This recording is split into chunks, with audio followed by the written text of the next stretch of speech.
चाहे मर जाना, पर ये 7 बातें कभी किसी को मत बताना। भक्तों, कुछ ऐसे गुप्त बातें होती हैं जो हमें कभी भी किसी को बतानी नहीं चाहिए। आपको शायद यकीन नहीं होगा, पर अक्सर घर परिवार में शांति का कारण हम स्वयं ही होते हैं।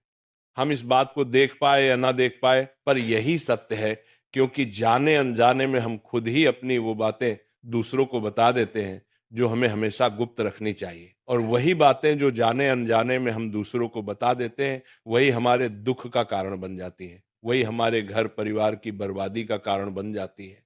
और फिर बाद में हमें ये सोचकर पछतावा होता है कि मुझे ये बातें किसी को नहीं बतानी चाहिए थी, मैंने जाने अनजाने में मूर्खतावश बहुत बड़ी गलती कर दी।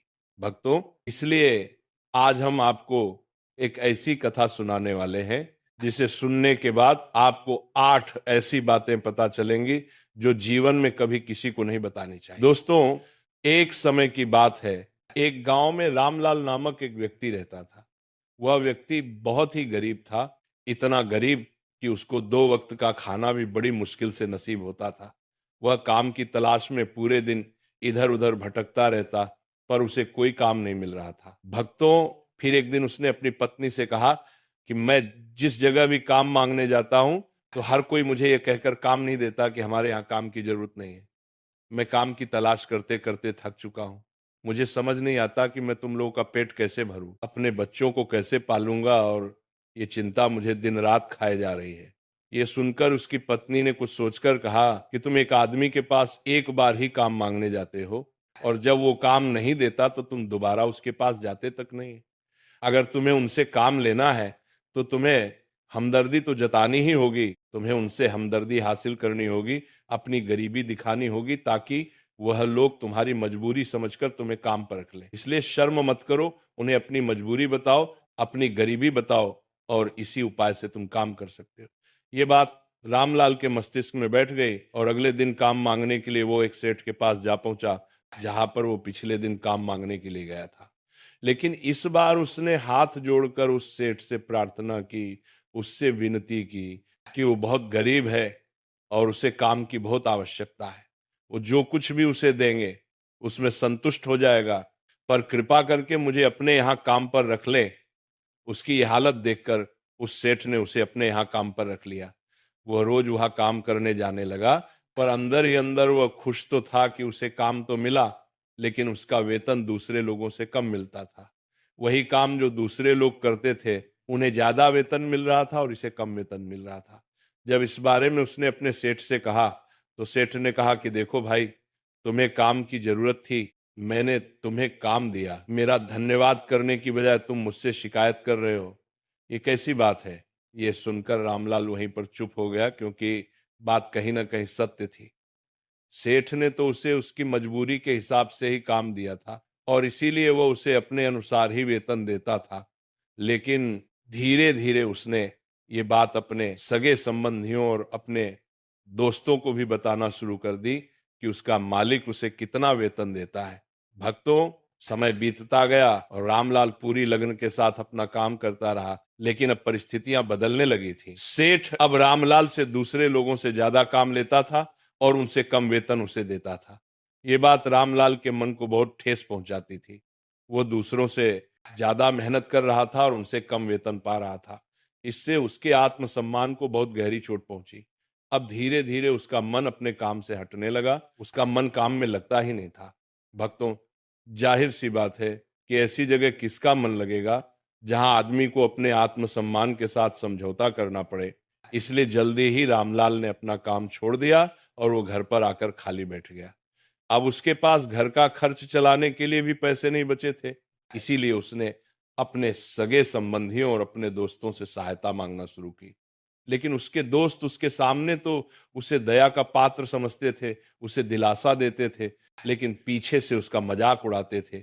वो कहते कि कितना बेवकूफ है, सेठ ने इतना काम लिया और बेचारे को पैसे भी नहीं दिए, कल हमारा भी पैसा वापस कर पाएगा। इसकी ऐसी हालत है, काम तो उसके पास कुछ है ही नहीं, पैसा कहाँ से ला कर देगा। और इसी वजह से रामलाल की हालत दिन प्रतिदिन खराब होती जा रही थी। भक्तों, आपने अक्सर एक बात को अपने गांव समाज में देखा होगा कि यदि आपके पास पैसे हैं अच्छी नौकरी है, तो 10 लोग आपके हाल पूछने आते हैं, पर यदि आपके पास कुछ नहीं है तो आपके अपने भी आपको नहीं पूछते। यही हाल रामलाल का था और इसी वजह से रामलाल की हालत दिन प्रतिदिन खराब होती जा रही थी।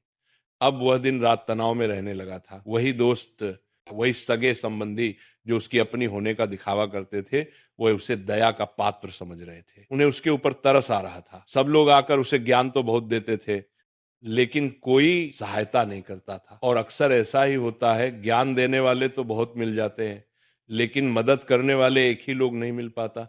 दोस्तों, फिर एक दिन रामलाल को पता चला कि पास के गांव में एक साधु महात्मा आया हुआ है, बहुत ही ज्ञानी है। रामलाल इतना तनाव में था कि उसे कोई रास्ता नजर ही नहीं आ रहा था। इसीलिए जाने अनजाने वो उस साधु के पास पहुंच गया। वहां पहुंचकर वो सीधे उनके पैरों में गिरकर रोने लग जाता है। वो रोते रोते उन्हें अपनी सारी स्थिति बताता है। उन्हें बताता है कि किस तरह उसके सेठ ने उसका फायदा उठाया और उसके सगे संबंधी उसके साथ कैसा व्यवहार रखते हैं। सारी बातें सुनकर साधु ने उसे चुप करते हुए कहा कि ये सारी समस्याएं तुम्हारी बुद्धिहीनता, तुम्हारी मूर्खता के कारण उत्पन्न हुई हैं। अगर तुम्हारे अंदर विवेक होता तो इनमें से एक भी समस्या तुम्हें दुखी नहीं कर सकती थी, लेकिन तुमने अपनी अभिव्यक्ति के कारण, अपनी मूर्खता के कारण खुद ही अपने रास्ते में कांटे बिछा दिए।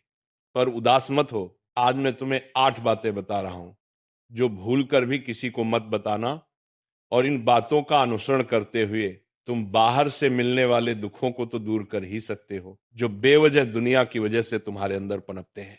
साथ ही एक हंसी खुशी जिंदगी भी जी सकते हो। तो सुनो, मेरा पहला बात जो किसी को नहीं बतानी चाहिए वो है अपनी मजबूरी। अपनी मजबूरी का दिखावा करके दूसरों का दया पात्र बनकर उनकी सहायता लेने की गलती कभी मत करना। हो सकता है कि आज वो तुम्हारी मजबूरी देखकर तुम्हारी सहायता कर दें, लेकिन कल वह तुम्हारा फायदा उठाने से भी नहीं झुकेंगे। और अगर फायदा भी नहीं उठाया तो दूसरों के सामने तुम्हारा मजाक बनाने में वो आदमी कभी नहीं झुकेगा। इसीलिए कभी भी अपनी मजबूरी का दिखावा मत करो। अगर घर में 2 रोटी है, भले ही सूखी रोटी है, तो वही खाकर सो जाओ, लेकिन दूसरों को इसके बारे में भनक तक नहीं लगनी चाहिए। जरा आप खुद सोचो, मजबूरी बताने का क्या प्रयोजन होता है? एक इंसान या तो दूसरों से सहानुभूति हासिल करना चाहता है या उनसे कोई आर्थिक मदद चाहता है। लेकिन अगर दोनों ही परिस्थितियों में आप देखें तो दूसरा आदमी आपका फायदा उठाने से नहीं झुकेगा, और अगर वो फायदा नहीं भी उठाएगा तो अपनी नजर में तो वो आपको मूर्ख ही समझेगा और दूसरों के सामने आपका मजाक तो जरूर बनाएगा। इसीलिए अपनी मजबूरी के बारे में कभी किसी को मत बताना। दूसरी बात जो किसी को भी नहीं बतानी चाहिए वह है अपनी अतीत की गलतियां और भविष्य की रणनीतियां। किसी दूसरे को बताते हैं तो उसका क्या प्रभाव होगा? वो गलत या ठीक तो नहीं की जा सकती, जाहिर है, तो उन्हें बताने का क्या प्रयोजन रह जाता है? आप अपने अंधेरे पक्ष को खुद दुनिया के सामने बता रहे हो, खुद अपनी गलतियां दूसरों के सामने बता रहे हो। इससे उस आदमी की नजर में आपका एक चरित्र घटित हो जाएगा और वह भविष्य में हमेशा आपको उसी नजर से देखेगा। इसीलिए किसी भी आदमी की नजर में अपना चरित्र घटित मत होने दो, और आप व्यर्थ में ही अपनी भविष्य की रणनीतियां दूसरों के सामने बता रहे हो। जो लोग आपके काम का हिस्सा ही नहीं है, उनके सामने अपनी भविष्य की रणनीतियां बताने का क्या फायदा? वो लोग आपकी सहायता तो नहीं करेंगे, लेकिन आपकी भविष्य की रणनीतियों में बाधा जरूर बन सकते हैं। आप खुद अपने विवेक का इस्तेमाल करिए और सोचिए कि आपके साथ भी ऐसा हुआ है कि आपने अपनी भविष्य की रणनीति किसी को बताई हो और वह कामयाब ही ना हुई हो। मेरा तीसरा बात जो किसी को नहीं बतानी चाहिए वह है अपने घर की बातें। जो भी हमारे घर के अंदर आपस में बातचीत होती है, हमारे माँ बाप के साथ, हमारी पत्नी के साथ, हमारे बच्चों के साथ, वो बातें परिवार तक ही सीमित रहनी चाहिए। अगर आप इन बातों का दूसरों के सामने ढिंढोरा पीटते हो तो दूसरों को आपके घर में घुसने का एक मौका मिल जाता है और वह इसका फायदा उठाने से कभी नहीं झुकेंगे। वह आपके परिवार के सदस्यों को आपसे दूर करने की कोशिश करेंगे। हम समाज में देखते हैं कि हम अपने घर के झगड़ों को कम करने के लिए उन झगड़ों को अपने पड़ोसियों और दूसरे संबंधियों को बता देते हैं, लेकिन इससे आपको सहायता कभी नहीं मिली होगी, बल्कि आपके घर की लड़ाई झगड़ा और ज्यादा बढ़ गए होंगे, और ये जाहिर है कि वो बढ़ेंगे। अगर आप अपने माँ बाप की बातें दूसरों को बताएंगे तो आपकी माँ बाप को बुरा ही लगेगा कि हमारा बेटा हमसे बताए मगर दूसरों को ये बातें बता रहा है। इसीलिए अपने घर की बातें और अपने घर की लड़ाई झगड़ा किसी के सामने मत बताना। अगली बात जो मैं तुम्हें बताने जा रहा हूं, जो किसी को नहीं बतानी चाहिए, वो सुनने पर बहुत अजीब लग सकती है, लेकिन उसका सत्य भी मैं आपको बताऊंगा। अपनी आमदनी किसी को मत बताना। दोस्तों, अपनी आमदनी ना बताने के पीछे क्या वजह हो सकती है कि आप अपनी आमदनी अपने दोस्तों को बता देते हैं, तो जब आपके दोस्तों को जरूरत पड़ेगी तो वो सिर्फ आपको ही याद करेंगे, क्योंकि उनको पता है कि अगर आपकी आमदनी ज्यादा अच्छी है तो आप ही उनकी मदद कर सकते हैं, और इसीलिए ज्यादा लोग आपसे सहायता मांगेंगे। और जब आप उनकी सहायता नहीं करेंगे तो वह सोचेंगे कि इस आदमी के पास पैसे हैं, मेरी सहायता कर सकता है, लेकिन ये सहायता कर नहीं रहा है। और इसीलिए आपकी आमदनी आप दोनों दोस्तों के बीच एक झगड़े का कारण हो सकती है। कम आमदनी होगी तो लोग मजाक उड़ाएंगे, और ज्यादा होगी तो सहायता मांगेंगे, तो अपनी आमदनी बताने की कोई जरूरत ही नहीं है। अगली बात जो मैं आपको बताने वाला हूं, उसे आप गांठ बांध लेना, और किसी को ये बात मत बताना अपनी कमजोरी और अपनी ताकत। अक्सर इंसान को पता नहीं होता है कि उसकी कमजोरी या उसकी ताकत क्या है, लेकिन अगर आपको अपनी कमजोरी और अपनी ताकत पता है तो पहली बात, आप बहुत ही बुद्धिमान आदमी हैं, और दूसरी बात कि आपको ये बातें किसी से शेयर नहीं करनी है, क्योंकि अगर आपकी कमजोरी दूसरों को पता चल गई तो आपकी कमजोरी का फायदा उठाया जाएगा, और अगर आपकी ताकत पता चल गई तो वही ताकत आपकी कमजोरी बन जाए, क्योंकि वह ताकत दूसरे आदमी को पता है और वह ताकत की तोड़ भी ढूंढ ही लेगा। अपनी कमजोरी और अपनी ताकत अपनी पत्नी या अपने पति को भी नहीं बताना चाहिए, क्योंकि इसके बाद आपके घर में उनसे हमेशा डरते रहना पड़ेगा। दोस्तों, अगली बात जो साधु जी बताते हैं जो किसी को नहीं बतानी चाहिए, वह है अपने मित्र और अपने शत्रु के बारे में बताना। आप अपने मित्रों के बारे में अगर दूसरे लोगों को बताएंगे तो वह आपके मित्रों के साथ घनिष्ठता बनाकर आपको धोखा दिलवा सकते हैं, आपके गहरे मित्रों को आपसे दूर करने का प्रयास कर सकते हैं। अक्सर आम आदमी ऐसा नहीं करता, लेकिन आपके दुश्मन ऐसा करने की कोशिश कर सकते हैं। और दूसरी तरफ, आपके शत्रु का भी किसी को नहीं पता लगना चाहिए, क्योंकि आज जो आपका मित्र है, अगर कल वो आपका दुश्मन हो गया तो वो आपके दुश्मन के साथ मिलकर आपको परास्त कर सकता है, आपको धोखा दे सकता है। इसीलिए अपने सबसे अच्छे दोस्तों को भी उनके बारे में कभी मत बताना। अगली और आखिरी बात बताता हूं, जब तुम दान करते हो तो दान के बारे में भी किसी को मत बताना, नहीं तो दान करना व्यर्थ हो जाता है, बेकार हो जाता है। जब आप अपने दान का ढिंढोरा पीटते हो तो आप ये बता रहे हो कि मैं कितना बड़ा दानी पुरुष हूं, और ये आपके अंदर एक अहंकार निर्मित करेगा। इसीलिए दान गुप्त रूप से किया जाए उतना ही अच्छा होता है, उतना ही फलदायी होता है। जब आपका बायां हाथ दान कर रहा हो तो दाएं हाथ को बिना पता चले कि बायां हाथ दान कर रहा है, तभी आपको दान का सही फल मिलता है। तो दोस्तों, इस प्रकार यह 8 बातें साधु महात्मा ने रामलाल को बताई। इनमें संसार के सभी सिद्धांत छिपे हुए हैं।